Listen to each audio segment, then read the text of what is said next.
Over 100 days has passed since Trump started his trade war against the rest of the world, and it's already having serious negative implications on the entire US economy. And if this continues for another couple of years, it has the potential to entirely destroy the entire US economy. And it might seem like I'm exaggerating, but I am not. Here in this video, I'm going to give you the facts. I'm going to give you the numbers. I'm going to explain how everything works. And you will, by the end of the video, come to the exact same conclusion. I will let you be the judge.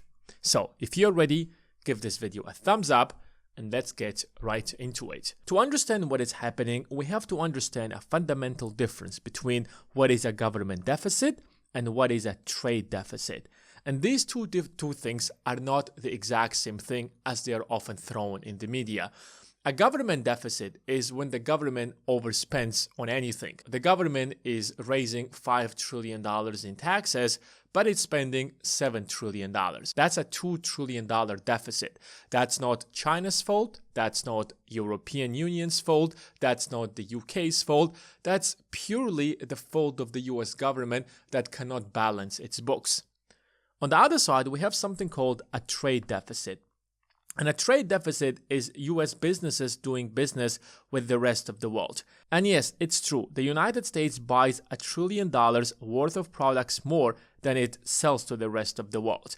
And at first glance, it seems like a real problem. We want the rest of the world to buy from the United States as much as the US buying from everyone else. That is the basic business logic. However, that's not how it works.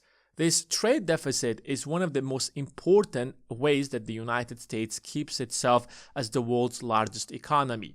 Because if it wasn't for this trade deficit, the US dollar cannot possibly be the global currency reserve. So it's extremely important that the United States runs a trade deficit. Now, this sounds controversial and it sounds illogical, and a lot of you are already in the comment section want to blame me and call me whatever names you want to call me. But listen very carefully to the end of the video to understand how it works. The logic behind the current administration is that we're going to impose tariffs and we're going to raise money from these tariffs in order to close the deficit that the government has. $6.8 trillion is being spent, $5 trillion in revenue being raised from taxes and other sources. That leaves the government with a deficit of almost $1.9 trillion.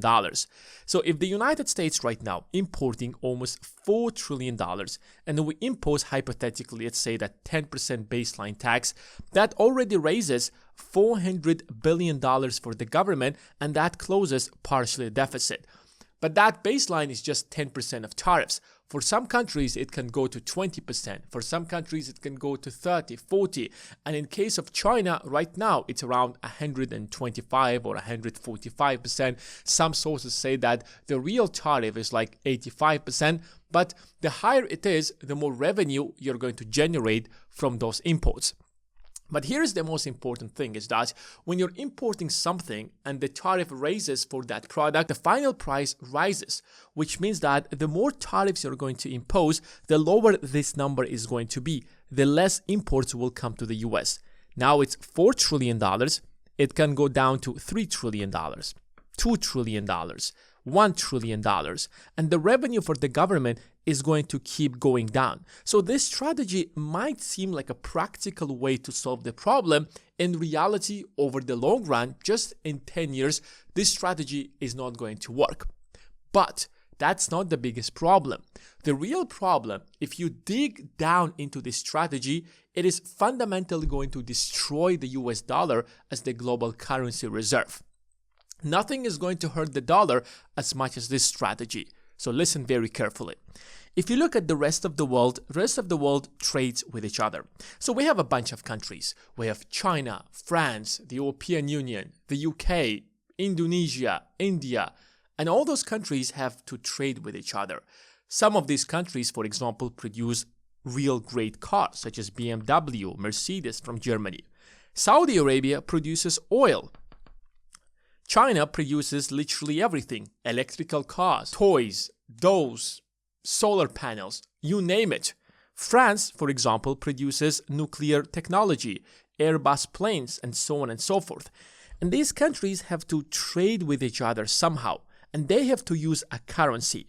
Right now, they're using the dollar because the dollar is the global currency reserve, and it makes logical sense. Now, the question is that, where do you think those countries are going to get their dollars from? Will they get their dollars from France? Will they get their dollars from China? Who produces the dollars? It's the United States. So there must be a way for all of these countries, in order for them to trade between themselves, to get the dollars first from somewhere. And they will get it from the United States. But it doesn't work like, it's not that the United States is going to send a ship filled with containers that has so many dollars to other countries for them to be able to trade with each other. There must be a transaction. So they must sell something in the United States, and in exchange they will get those dollars, and then they will have the dollars so they can trade with each other. Germany, for example, can sell in the United States BMWs. Saudi Arabia can sell in the United States oil. France can sell to the United States nuclear technology. China can sell iPhones, laptops, technology, whatever, you name it. And that's why the United States is running such a huge trade deficit, because the United States has to run this trade deficit to make sure that the rest of the world have enough dollars to trade between themselves. Wait a second, what advantage that gives the United States? How does it benefit the United States? Does the United States have to do charity work to sacrifice itself for the rest of the world? No, that's not the case. It actually provides the United States a real great advantage. While the rest of the world has to produce something, like the value that produce are the cars, the oil, or any kind of products. But what value the United States produces? It simply prints those dollars and gives those dollars to those countries. And that is the value the United States produces. So when you see a trade imbalance or a trade deficit that the United States has, it is not a problem at all. There must be trade imbalance for the rest of the world to use the dollar as the global currency reserve. And that's why the United States can simply buy everything, and it doesn't have to produce that much. And that's why the United States has 5% of the global population, but it consumes 25% of the global resources. Another advantage that it gives the United States in this entire system is that doing business in the United States makes it much easier in the United States. So, suppose you want to bring dolls from China. What currency you're going to use to pay the Chinese people in order to buy those dolls from Alibaba, for example? You can literally just go to a Citibank or a JP Morgan, get a loan, and pay someone in China to get those dolls, and you have a successful business in the US. Can the person in China do the exact same thing? Can they borrow Chinese yuan and pay you in the United States with Chinese yuan?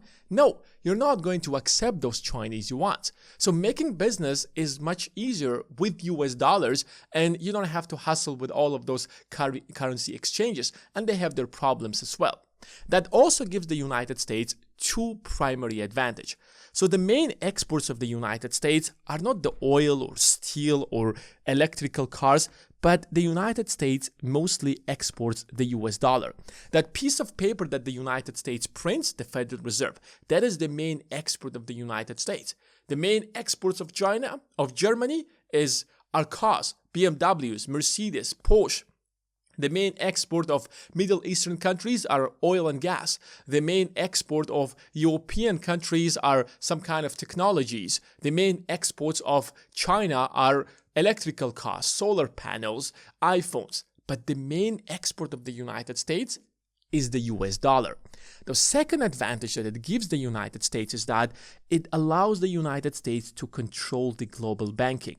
There is a lot of hassle if you're actually doing with currency exchanges. And that's why everybody simply prefers to use the dollar. It just makes the entire business globally way easier than any other country. And who is going to control the dollar? The US banks. And that's what gives the United States so much power over the global financial system. Do you see how the system works? Do you see how important it is for the United States to literally run a huge trade deficit? Now, let's take a scenario where the United States is no longer going to run a trade deficit. Let's say that the United States is going to sell to the rest of the world as much as it's buying, and there is zero trade deficit. What is going to happen? There is going to be a shortage of dollars in the world, and other countries, let's say China and Germany, will not be able to trade between themselves using the dollar. And what does that mean? They will use an alternative currency. And that alternative currency is not going to be the dollar. And over time, the dollar is going to lose its status as the global currency reserve. Do you see how important it is, not just for the United States, but for the entire global economy, for the United States to run a trade deficit? And it doesn't hurt the United States. It actually benefits the United States. But here is the best part. Here is the biggest advantage that it provides the United States and keeps the United States to stay not only the richest country in the world, but the greatest country in the world. Suppose those countries have traded with the United States a lot and they have sold a lot of goods in the United States.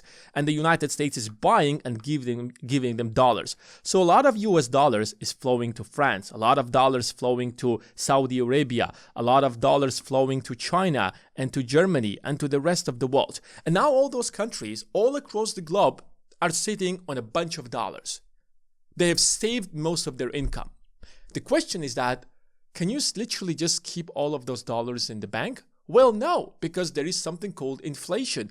The United States keeps printing money. So the value of those dollars are going down every single year. So if inflation rate is 2%, your $100,000, the real purchasing power of it goes down to $98,000. If inflation is 5%, the real purchasing power of that $100,000 goes to $95,000.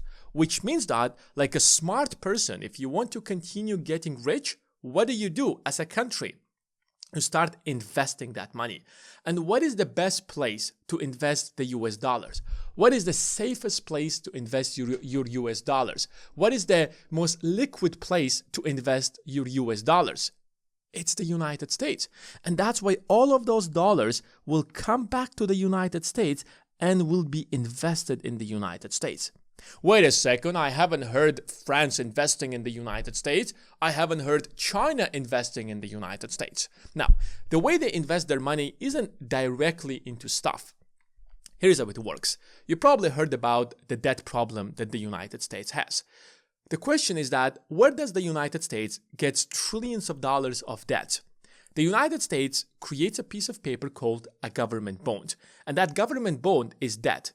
You can literally just go and buy a $1,000 government bond and the US government will owe you money.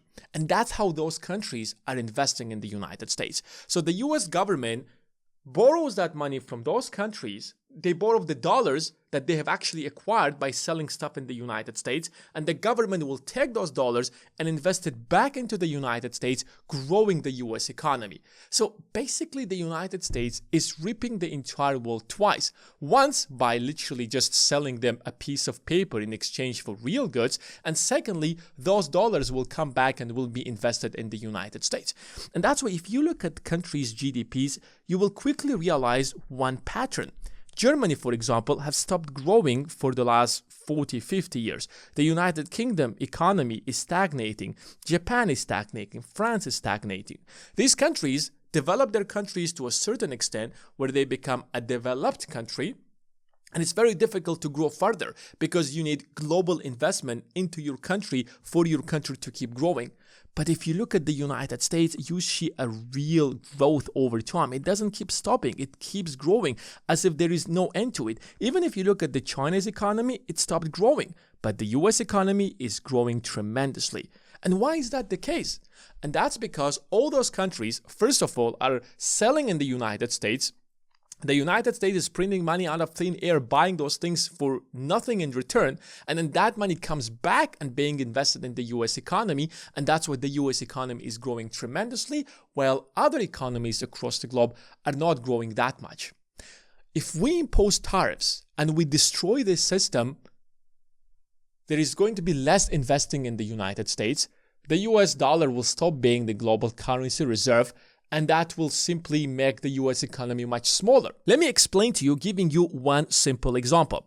So BMW produces those cars in Germany, which makes sense because that's what they do. That's what Germans do. They produce the world's best cars. So the car is being manufactured in Germany and will be sent to the United States. Now, it's not the Germany or the BMW factory that sells it directly to the United States. It doesn't work like that. They're two separate companies. One company that produces the car in Germany, and there is a completely different company called BMW North America in the United States that buys those cars from the BMW that is in Germany.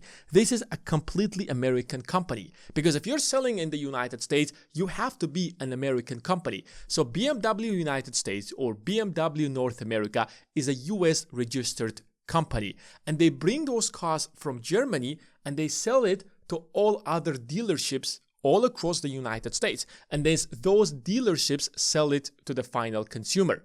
Now, who made the profit? First of all, the profits were made by the BMW North America, and that is an American company, and they have to pay taxes in the United States. So even though that the cars have been produced in Germany, who is paying taxes? BMW North America in the United States.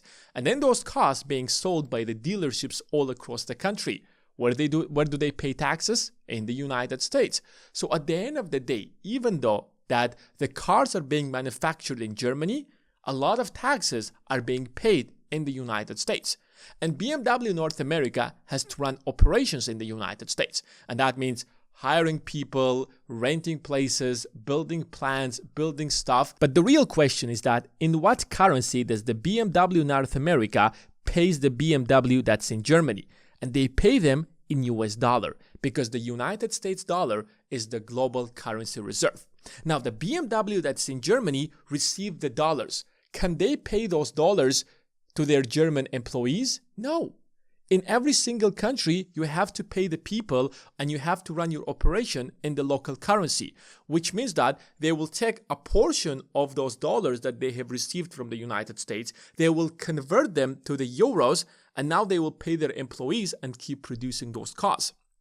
Those converted dollars will most likely end up in the central government or the central bank of Germany, and they will invest it back into the United States. And even the BMW company now have a lot of dollars in their pockets. What do you think they will do with those dollars? They will invest it back into the United States. So the US economy grows first because it's printing money and giving it to Germany and buying those cars. American consumers are getting wealthier. And then the exact same money comes back to the United States and being invested in the United States economy. But when we impose, let's say, a 20% tariff on German cars, now those cars will become much more expensive in the United States, which means that bringing those cars from Germany to the United States makes no economic sense. What do we do right now? Now we have to come and produce those cars in the United States. Now, at first glance, it sounds like a brilliant idea. That's what we have been promised. Bringing jobs back to the United States, opening factories. Yes, that sounds like a great idea until you get into the details. And that's why they say that the devil is in the details. From one perspective, yes, they can keep manufacturing, they can bring manufacturing to the United States, and the cars that will sell in the United States, they will produce them in the United States. But the cars that will be sold in the European Union, the cars that will be sold in China, the cars that will be sold all across the globe, they will still continue being produced in Germany. But Germany has to trade with the rest of the world. Germany has to buy things from China. China has to buy BMWs from Germany. What currency are they going to use? Will they use the dollars?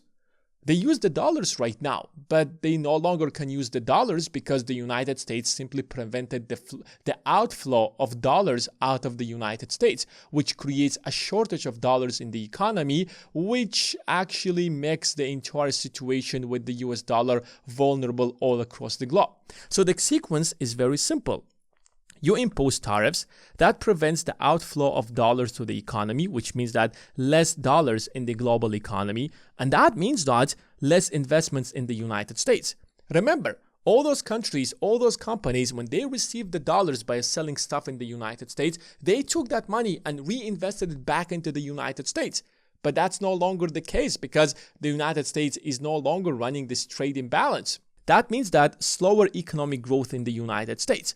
But that is just part of the problem. The bigger problem is that those countries will have to use other currencies. And as they say that, necessity is the mother of all inventions. When there are not enough dollars in the economy for the global economy, for countries to trade with each other, they will have to use alternative currencies. They will use something else because they have to trade between themselves. And the best example that I can give you is when the United States kicked Russia out of the global financial system. Did that isolate Russia? Did that stop Russia from trading with China and the rest of the world? No, they simply started using alternative currencies and they moved to the Chinese yuan, or they started using the local currency. So playing this tariff game is extremely dangerous because in the long run, it is going to prevent the US dollar from being the global currency reserve. And there will be less investments in the United States because less dollars are flowing out of the US economy. And if the global currency reserve is going to be the Chinese yuan, then that advantage will shift to the Chinese yuan. Of course, we're still far away from China becoming the global currency reserve. We're not there yet. But this trend with tariffs is only going to accelerate that growth and will only make the United States much more vulnerable. But what about the debt problem? How do we solve the debt problem? Didn't you tell us about the debt problem in the past? The US debt right now is around $36 trillion. How do we solve that problem? The United States right now spends around $6.8 trillion and it raises in revenue around $4.9 trillion and the deficit is around $1.8 trillion. One of the best ways to do that is obviously to cut spending. And the United States spends a lot of money on $1.5 trillion Social Security, Medicare, Medicaid, and other places that it spends. One way to do that is to restructure those systems. If we're spending $1.5 trillion on Social Security, maybe that system could be entirely restructured in such a way where the United States can spend less on Social Security, less on Medicare, less on Medicaid. But one major spending that you can clearly see in the government's revenue or the spending is the net interest on the debt. And this is the interest that the United States pays on its debt. And $900 billion on interest is a lot of money. This is not the debt. This is the interest on the debt. If you go to the bank and you borrow $100,000 worth of debt, to service that $100,000 of debt, you have to pay $5,000 of interest. So this is exactly what it is. So this is the cost of servicing the debt that the United States has. And one way to reduce that is to reduce the interest rate on the debt that the United States has right now. And it depends on multiple factors. One of the major factors is obviously the rates that are being set by the Federal Reserve. So if the Fed is going to lower interest rates to 2% from 4.5% that they are right now, the new borrowings by the US government is going to be lower. Just like, for example, you have $100,000 worth of debt with 5% interest rate and you cannot possibly pay it. If interest rates go down, you can literally just go to second bank and borrow $100,000 at 2% interest rate and pay the first bank, and now your new interest payments are going to be 2% on $100,000, and that's $20,000. So your interest payments went from $50,000 to $20,000, and that's because you could successfully lower down your interest payments. And now the question is that, can the government do the exact same thing? Well, of course it can. One way to do that is for the Fed to lower down interest rates. And that's why you see a lot of Trump clashing with the chairman of the Fed, telling him to lower down interest rate as soon as possible. But in order to lower down interest rate, you need stable inflation. Because at the end of the day, the final goal of the Fed is stable prices and maximum employment. And if we do not have stable prices, then it makes no sense to actually lower down interest rates because you're not solving the most fundamental important problem. But when you're imposing tariffs, prices are rising, and that is forcing the Federal Reserve to either hike interest rates or at least keep them the way they are. And that's why they're not lowering down interest rates. And if tariffs are going to cause prices to keep increasing further, that might even force the Federal Reserve to raise the interest rates, which means that the cost of servicing that debt is going to be much higher. It can go to $1 trillion. I guess this year it's going to go to $1 trillion or maybe $1.1 trillion, especially if the Fed is really going to hike the interest rates. Now, the second way to lower down the cost of servicing that debt to increase confidence of investors in the US dollar. The safer is the investment, the lower is going to be the return. If you're investing your money in a bank and you're keeping it in a fixed deposit, you might receive 4%, 5% in interest rate in the best case scenario, maybe even like 3% right now. And that's because your money is being invested in the safest way possible. But if you want to make 100% return on your money, then you can go to the stock market and invest in some of the riskiest assets out there. And you can make up to 100%. Even if you invest in the safest investment possible in the stock market, you can still get like 10%. So the returns in the stock market are much higher than the returns that you can get in a fixed deposit in the bank. Why? Because of the risk. The higher the risk, the more reward you expect. The lower the risk, the less the reward is going to be. So if you want to lend money at a much lower interest rate, if the US government wants to lend money at a lower interest rate, it must make itself less riskier and increase investors' confidence in the US economy so that bond yields are going to go down. But when you're imposing tariffs and you're starting trade wars with the rest of the world and you're threatening other countries and you are creating all of this chaos, what message does that send to investors? Now, you can think whatever you can think. You can vote for any party that you want. You can be a Democrat, you can be a Republican, you can be a MAGA supporter, you can be, you don't support MAGA, whatever. It doesn't literally matter. We are not talking about that. Take a third person. Take a third party, take some kind of a country. Let's take Denmark. So they have a sovereign wealth fund that invests in the United States and all across the globe. So they have nothing to do with the United States. They have nothing to do with the politics in the United States. And they want to invest their money. They're assessing the risk. So if the risk is going to be higher, they're not going to invest in the United States unless the United States government is going to provide them with higher interest rate. However, if the risks are going to go down, then the United States can lower interest rates and they will invest. So if the US governments want to lower down the cost of servicing that debt, then they have to increase investors' confidence in the dollar. And that's how tariffs making the cost of borrowing money much more expensive. So the United States is constantly borrowing new debt in order to service older debt. So if interest rates will be lowered down today, the United States can simply borrow money today at a lower interest rate to pay its older debts. And because the new debts have a lower interest rate, the annual payment on those debts are going to be much lower. That is one way to lower down the interest payments on those debts. So even though that tariffs look like a great idea to solve the problem, they will raise in the short run hundreds of billions of dollars of extra revenue for the government. But over the long run, imports are going to keep falling down, which means that the revenue from the tariffs are going to keep going down and down. But as we know that over time, the government spending keeps rising, so it makes no difference in the long run. Now, secondly, tariffs raise prices, which pushes the Fed not to lower interest rates, or it might actually push the Fed to increase interest rates, which increases the cost of servicing the US debt.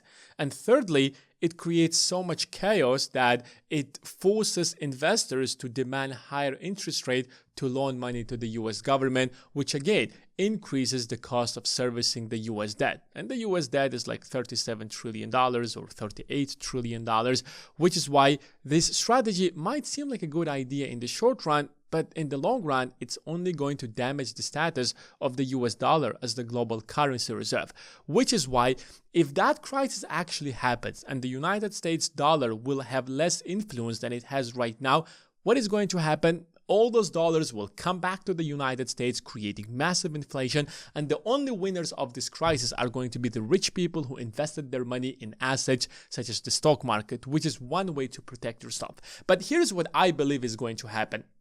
there are going to be elections in the United States next year. So there is 1 year left for Trump to actually negotiate those trade deals. If there won't be any trade deal negotiated, then the United States is going to be in a really big trouble. Right now, Republicans control the presidency, the Senate, and the House. So the White House can do whatever they want. But there are going to be elections next year. And in that election, most likely Republicans are going to lose the Senate and the House. And stability will come back to the United States. And the White House will not be able to start all these trade wars randomly and impose so many tariffs, because there is going to be a lot of backlash from the Congress, which means that there is going to be a period of volatility where the stock market will crash multiple times until probably the end of 2026, when we will have the results of the elections. But after that, confidence of investors will come back to the US economy and the US dollar, and that will bring a lot of stability, which means that the Fed is most likely by that time will already lower interest rates and the stock market is going to boom. And that is one of the greatest opportunities that anybody can take to win out of the stock market, which is why if you haven't started investing yet and you don't have a really solid, great investing strategy, it's time to act. And if you need help with that, you can check the link in the description of this video. That's it for today. Thanks for watching, and I will see you in the next one.